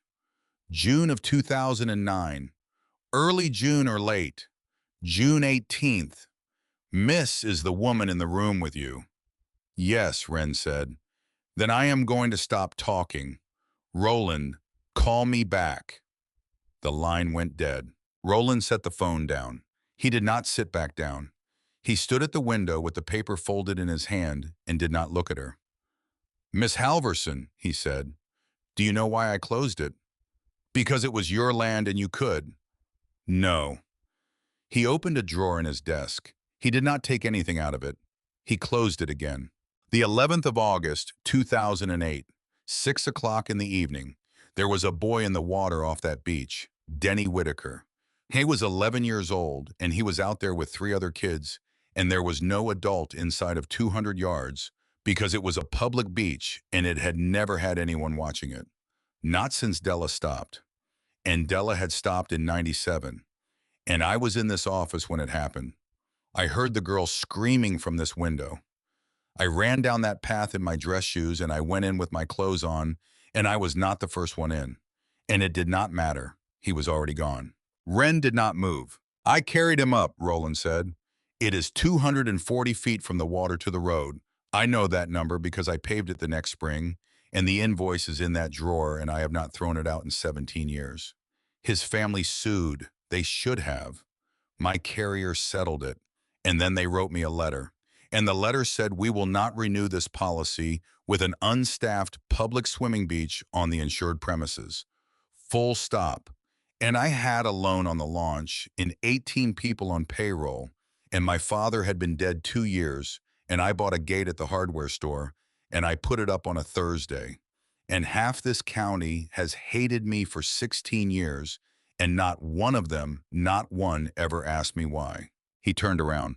"I put that gate up," he said, "because a boy drowned and because Della was gone and because there was no one in this town who was going to stand on that beach on a July afternoon and count children. I put it up because I could not carry both." He walked back to the desk. He sat down. 90,000, he said. "Right now, this morning. You sign a release. The reverter dies with this paper, and you walk out of here with $90,000 and a clear title on your parcel." Wren did not say anything. Roland looked at her. Then he pulled a legal pad across the desk. He wrote a number on it. He tore off the page. He held it out. 140, he said. "That is the second mortgage on my house. That is the actual literal end of what I have. You take that home to your kid today. You put a septic in the ground. You put a roof on the cabin. You send her to college. You do all of it with that number. And I sleep at night." Wren took the paper. She looked at it. She did not say anything for a long moment. She could feel her own heartbeat in her fingertips. She had not eaten breakfast. She had not slept. There was $140,000 on a piece of yellow paper in her hand, and it was more money than she had ever held at one time, by a factor she did not want to calculate. It paid for the septic. It paid for the roof. It paid for Poppy's braces. It paid for 2 years of the nursing program if she ever went back, which she was not going to, but it paid for it. She folded the paper in half. She put it in her coat pocket. "Mr. Vestergaard," she said, "I need to think about this." Roland closed his eyes. "Miss Halverson," he said, "please, please, I am asking you as a man who is asking you. Please think about it fast." She walked out. She sat in the parking lot for 40 minutes. She did the arithmetic. She did it maybe 9 times. The whole time she was doing it, she knew she was going to say no. And she kept doing it anyway because there is a difference between knowing a thing and being ready to live in it. She told herself once out loud that she was doing it for Poppy. She heard exactly what it sounded like. She stopped saying it. She drove home. She did not tell Poppy. She did not tell Verna. She made grilled cheese sandwiches, and they ate them on the porch and talked about school. Starting in 3 weeks, and Wren sat on the porch for 4 hours with $140,000 folded in her coat pocket and let her daughter believe that nothing had happened that day. At 11 at night, she went up the ladder to the loft and she came back down with the notebooks. And she woke Poppy up and she called Verna. Verna came in her cardigan. It had started to rain. Verna hung the cardigan by the door and sat down at the kitchen table and did not say anything. "I need to tell you something," Wren said. "And I need to tell you the whole thing because I have been running this house like a shift at the clinic, and neither of you is a patient." She told them. The gate, the boy, the offer. She put the folded paper on the table. She let Poppy look at it for a long time. Poppy did not touch it. "Are you going to take it, Mom?" "No." "Why not?" "Because Della gave it away for $11,000 and a promise. And I would be selling the promise for 140 and putting the gate back up myself." Poppy folded the paper in half. She pushed it across the table. She did not look at Verna. She did not look at her mother. She just looked at the paper.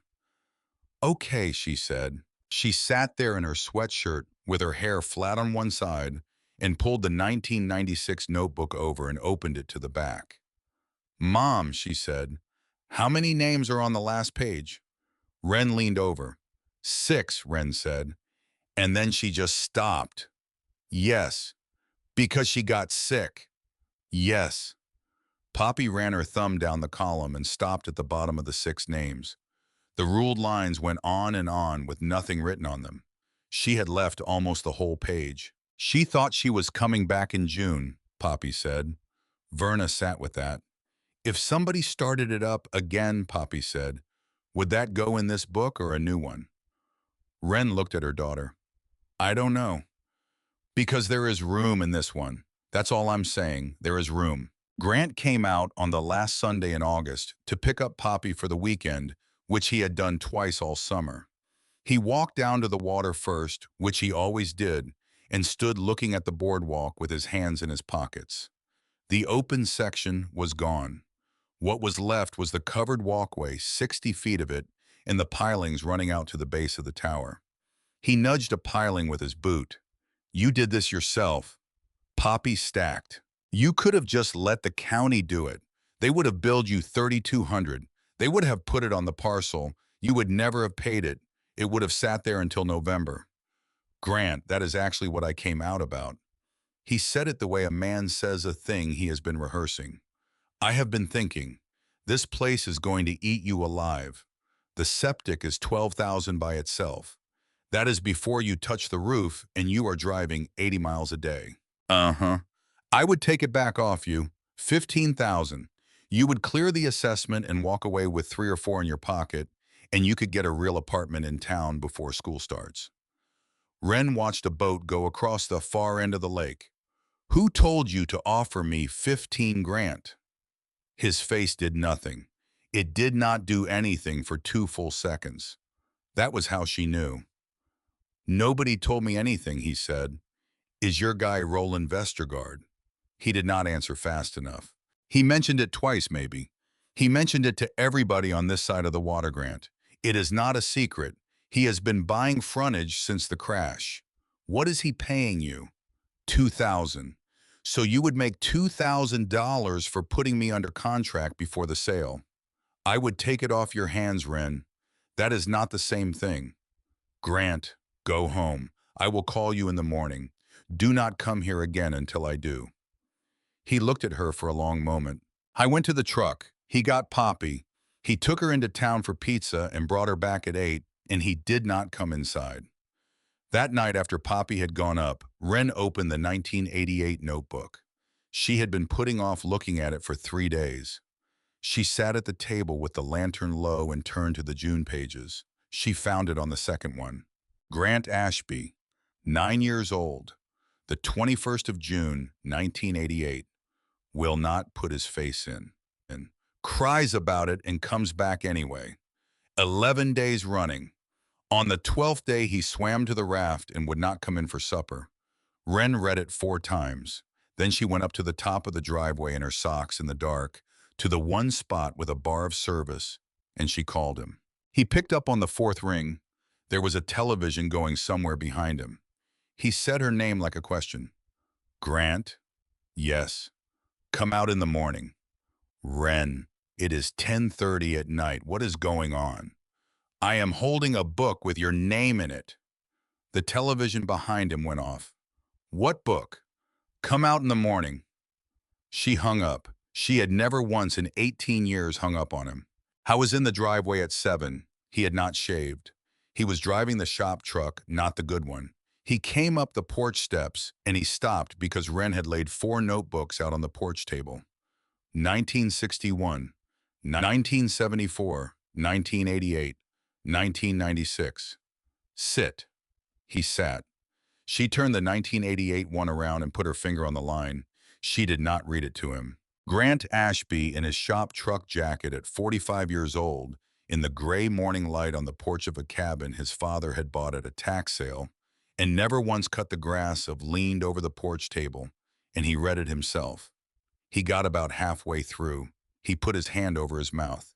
Miss Della, he said. His voice had gone strange. Adelaide.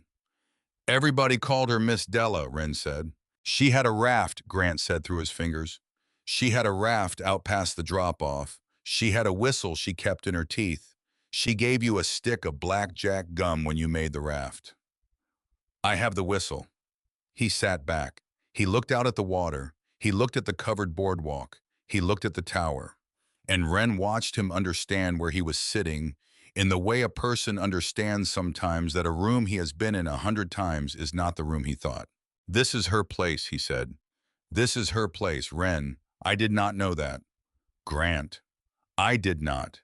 You were 9 years old for one summer. You were 35 when your father died and you took the deed out of his box. You knew what the mailbox said. You have driven down that road 400 times. You have called it a dump in front of your daughter. You said it to your mother in the parking lot of the courthouse. You did know. You just stopped needing to. He put both hands flat on the table.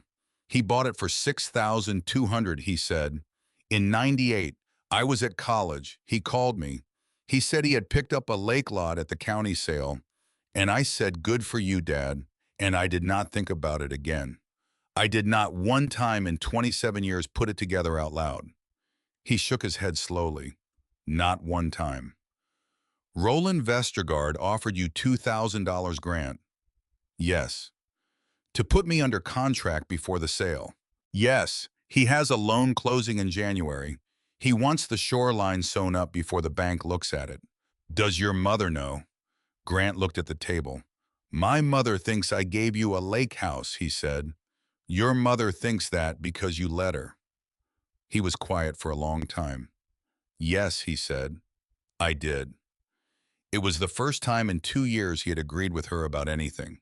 She found she did not enjoy it as much as she had expected to.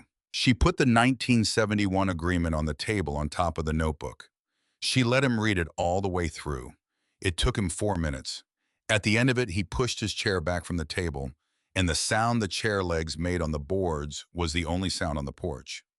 Wren, he said, is this real? There is a notary seal you can feel from the back. Roland, yes. 9 cabins, The launch, the whole point. Yes. Grant sat with his hands folded on the table. He did not look at her. He looked at the four notebooks on the porch. What are you going to do? I am going to a public hearing on the 9th of October. The county board is voting to formally vacate the old platted public access to the beach. Vestergaard's bank wants it cleaned up before the loan closes. I am going to bring the notebooks. I am going to read the names. How many names? 611. Grant was quiet. You are going to read 611 names. I am going to read enough of them. He nodded slowly. He put his hand over his eyes for a moment. He took it away. Wren, he said, I have not been the man I said I was going to be to you or to Poppy. I have known that for a while. Grant, I want to say it. I am not asking for anything. I have known that for a while. And you are going to that hearing whether or not I help you, and I understand that. Yes, I want to help. I do not know how yet. I don't want your $2,000, Grant. I know I would not offer it to you. What I want is for you to let me pay the assessment. Wren looked at him. The 11,400, under Poppy's name. So the parcel is hers when she is 18, and the two of you can fight about it then. Grant, I am not doing it for you, Wren. I want to be clear about that. I am doing it because I sat on that raft when I was 9 years old, and I would not come in for supper, and I forgot her. I forgot her, and I would like to not go on forgetting her. Wren sat back in her chair. Grant, that is a lot of money. It is exactly the amount of money my father spent on that parcel when he did not know what it was. I have had 6 years to be him. I would like to not be him. He stood up. I will bring the receipt on Wednesday, he said, under her name, so it cannot come back on you. If you want it back off her later, you can do that. But that is my line. That is the peace I want. He walked to the porch steps. He stopped. Give the kid a hug for me, he said. He went to the truck. Wren sat on the porch for a long time after he left. Verna came down the shoreline at 9 in her cardigan with a thermos and sat next to her and did not ask anything. They sat and watched the light change on the water. Above the tower, the bell hung on its hook. The coffee can showed up on the porch on the 29th of September. Wren came home from a 12-hour shift, and there was a Folgers can on the porch table with a rubber band around it and a folded piece of notebook paper inside. The paper had names on it.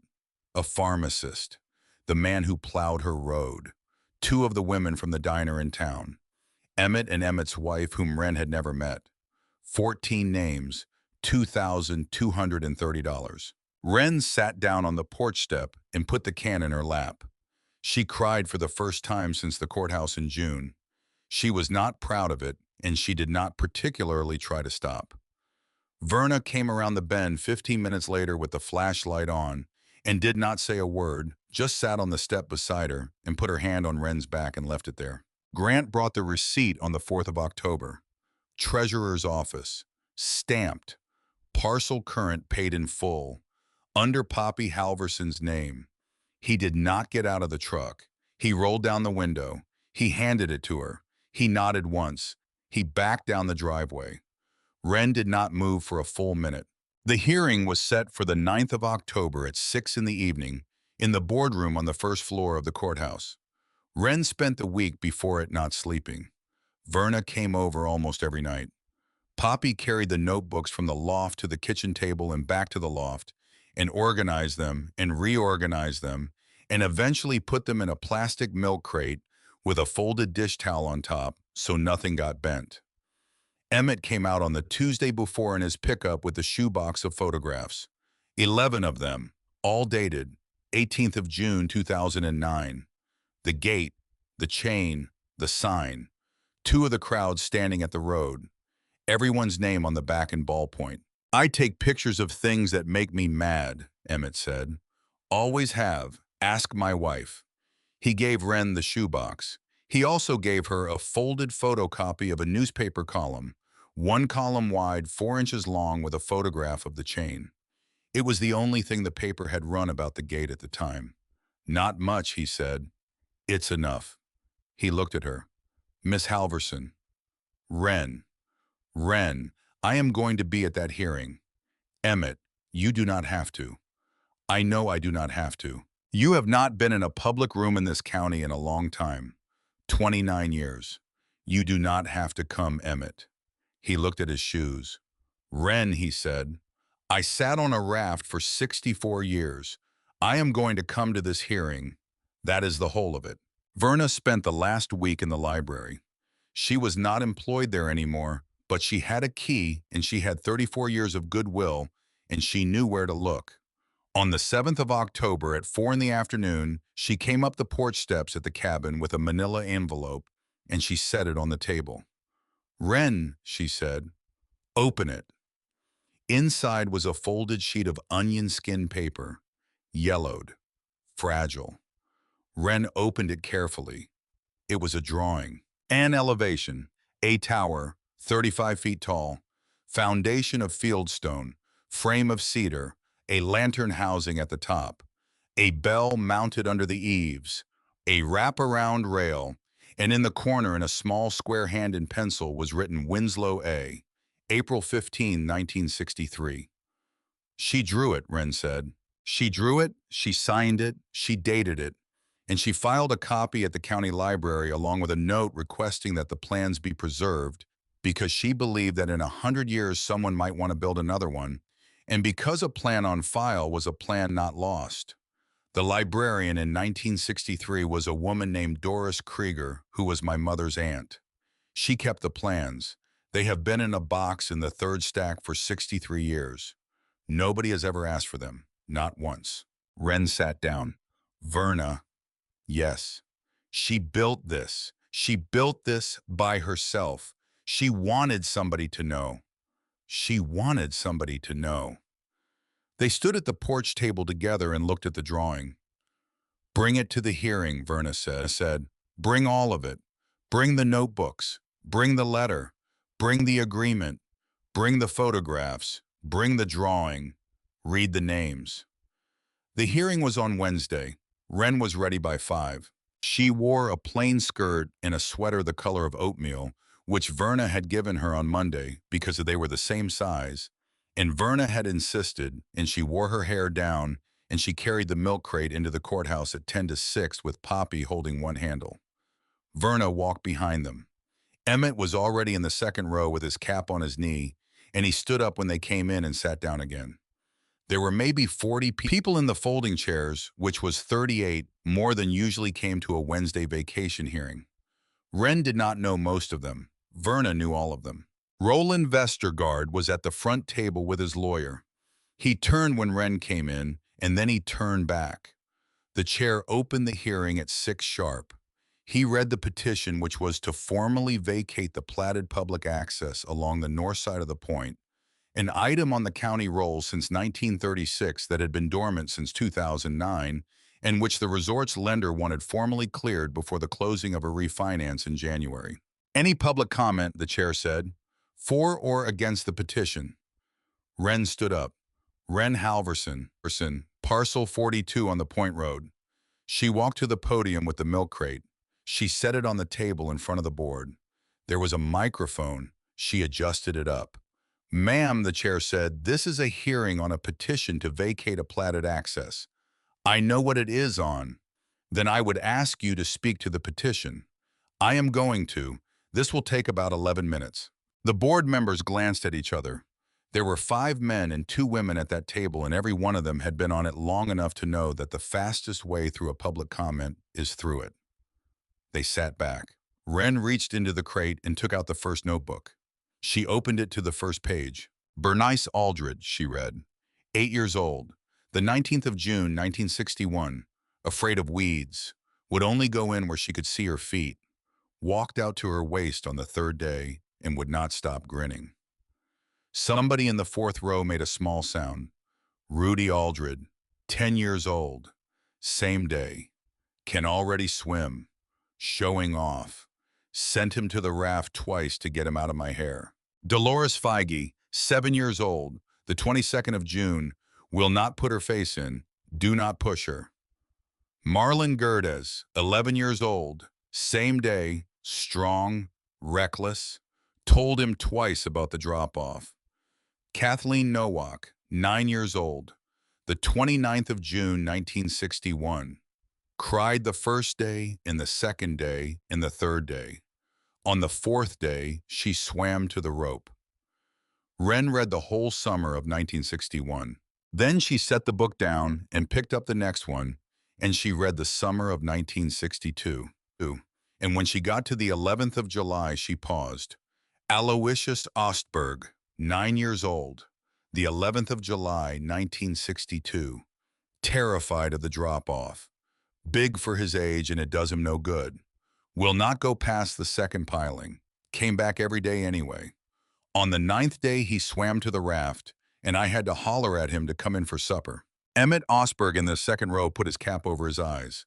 Wren kept going. She skipped whole summers to stay under 11 minutes. But she did not skip anyone once she was on a page, because that had turned out to be the whole point. She read a name and a woman in the fourth row put her hand over her mouth because it was her mother. She read a name and the clerk of the board, who was sitting at the end of the table typing.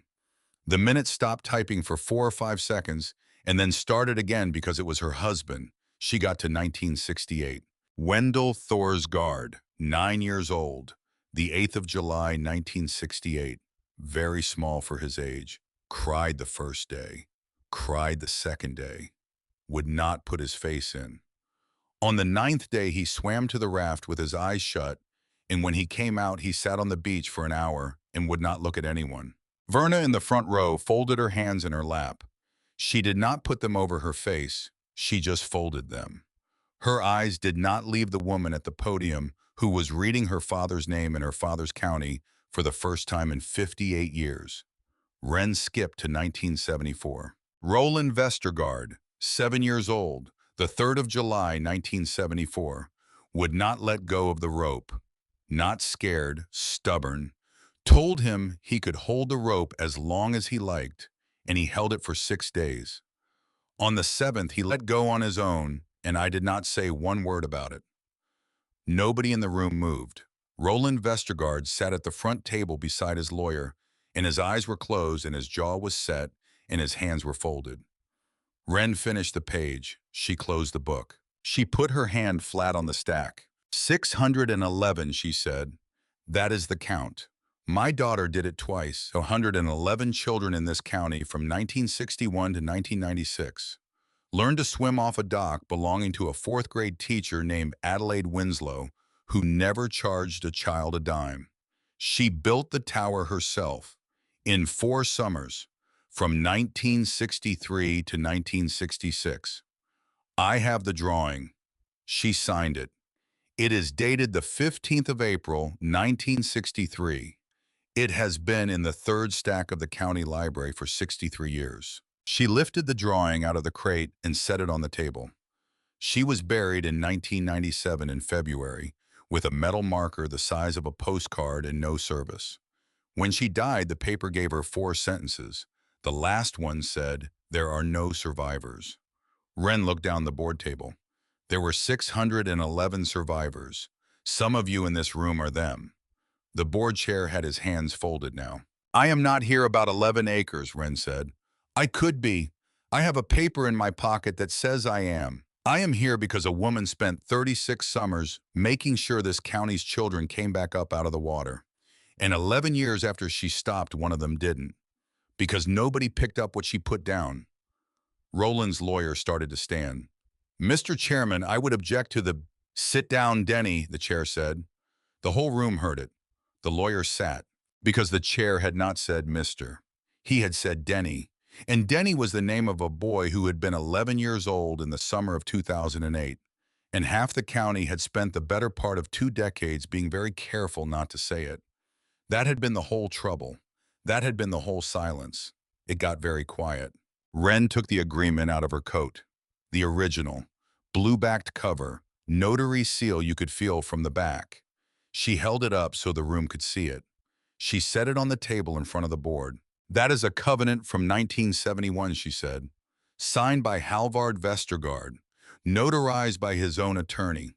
It says the public beach and the footpath stay open forever. And if either one is closed for more than 12 consecutive months, the entire point comes back to my parcel. The gate went up on the 18th of June, 2009. There are 11 dated photographs in a newspaper column in the folder underneath it. Somebody at the back of the room said something out loud that the clerk did not put in the minutes.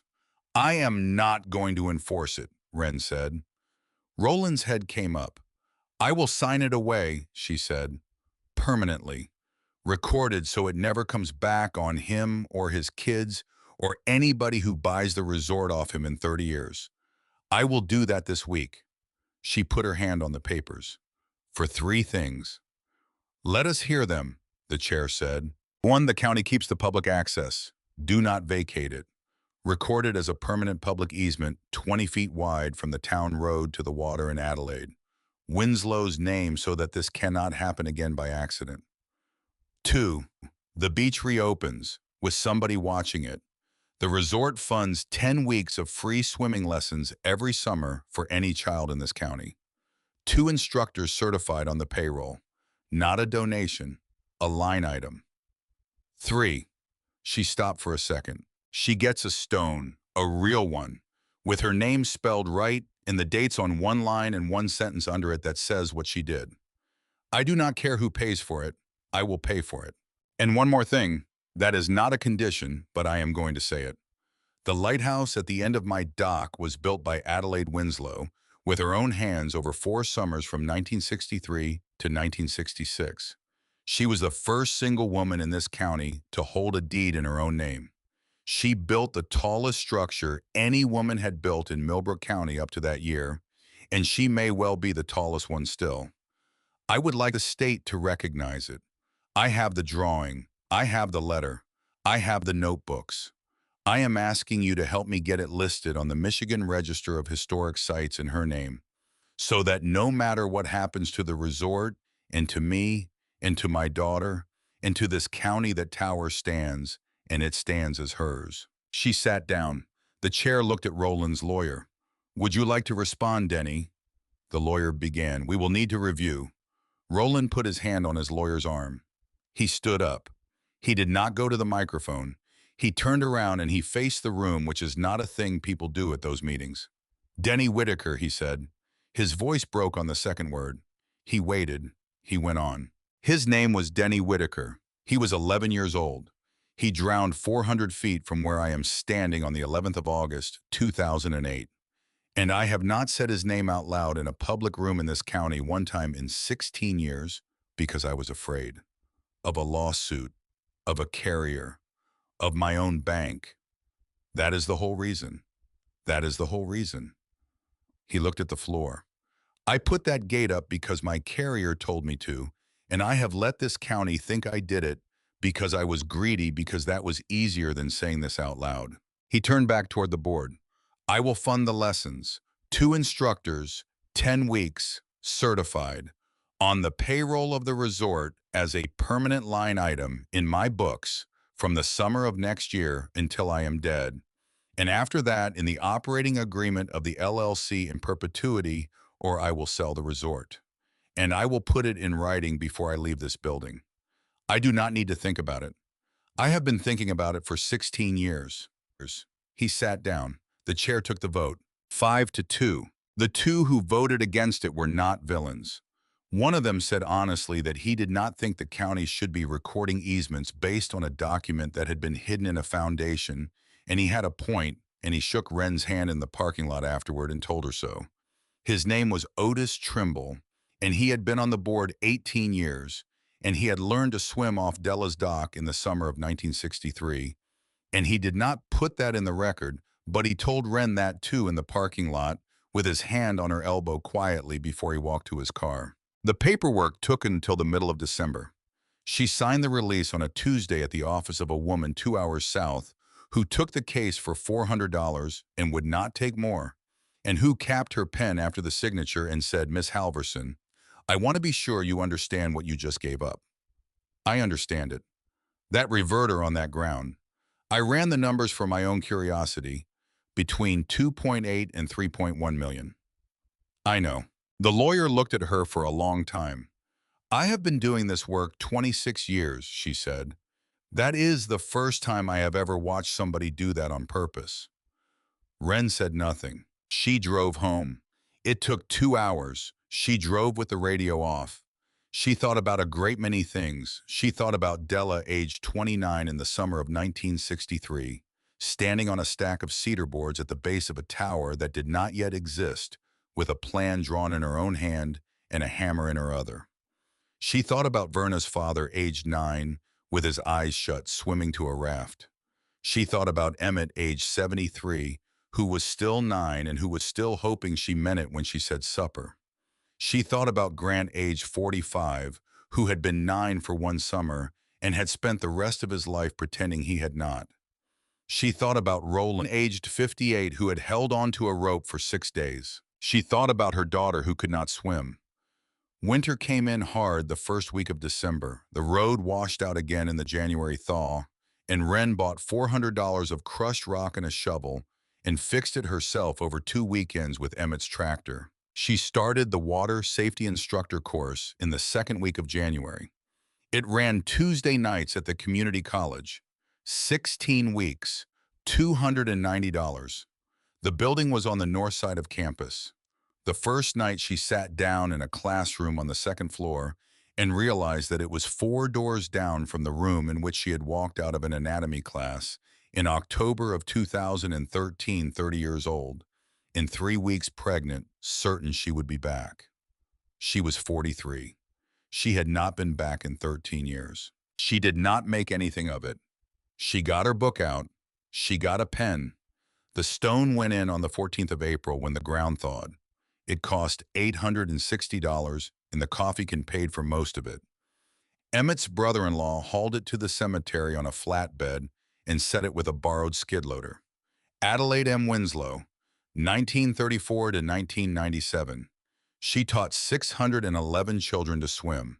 There were about 60 people in the cemetery on a Monday afternoon in a cold wind. Nobody had organized it. Emmett had told 2 people, and by Thursday it was everywhere. Verna stood next to Wren. Verna's hand was in Wren's coat pocket for most of it. Poppy stood on Wren's other side and did not say anything and did not need to. The beach opened on the 7th of June. The gate came off on the 6th.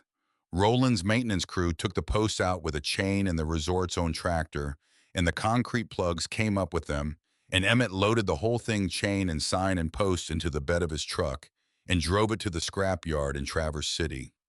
The new sign at the road went up on the 8th. It was a routed cedar board.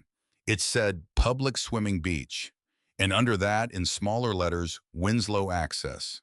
Established 1961. The first morning of lessons, there were 9 children. By the second week, there were 31. By the middle of July, there were 54, and they had to run 2 sessions. Emmett Osberg set his lawn chair up at the top of the sand on the first day and sat in it every Tuesday and Thursday all summer. His wife brought a cooler. He was not certified. He was not allowed to be in the water. He had a whistle around his neck anyway. Everybody understood that he was never going to be permitted to blow it. Wren took the ones who were afraid. That was how they split it.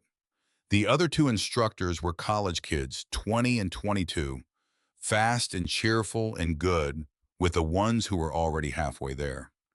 Wren got the ones standing at the edge of the water with their arms crossed, and she was better at it than either of them because she had spent a decade in a clinic explaining frightening things to frightened people in flat, calm, honest sentences. There was a boy that first summer, 7 years old, who would not go past his knees for 9 days. On the 10th day, Wren walked out beside him to his waist and told him she was not going to touch him and she was not going to move, and she stood there for 20 minutes. He got to his shoulders on the 11th day. She wrote it down in the book. Poppy went into the water on the 3rd Saturday in June. She was 13 by then. She had spent 2 weeks sitting on a towel at the top of the sand, watching 50 children her own age get good at something she could not do. She had not said one word about it, and Wren had not pushed her 1 inch. On that Saturday, after the second session cleared out and the beach was empty except for Emmett in his chair, Poppy stood up and took her sweatshirt off and walked down to the water. "Okay," she said, They started where she could stand. Wren backed up 3 feet at a time and Poppy came to her 3 feet at a time. It took an hour and 10 minutes to get out to where the bottom fell away.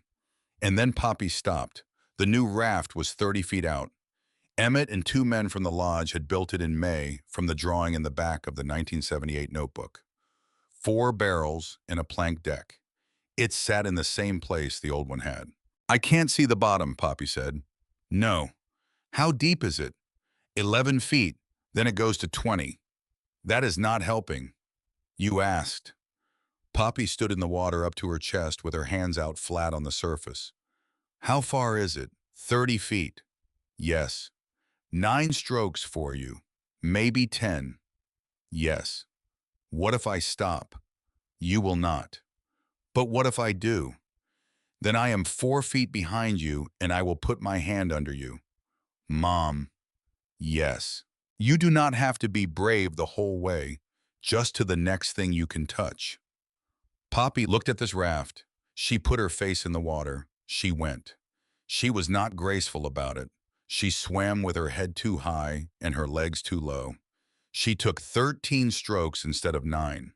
About 2/3 of the way she got scared and she picked her head up and she lost her rhythm. Wren was right there. Wren did not touch her. Poppy's hand hit the edge of the deck. She hung on it with both arms. She put her forehead down on the wet plank. She did not say anything for a long moment. On the sand, Emmett Osberg, 73 years old, got out of his lawn chair and stood up straight and took off his hat. Mom, Poppy said into the plank. Mom, I'm on it. I see you. I am actually on it. Grant came out at the end of July with the shop truck and a load of cedar on the trailer. Enough for a new dock and about a third again over, and 2 men from the dealership to help unload it.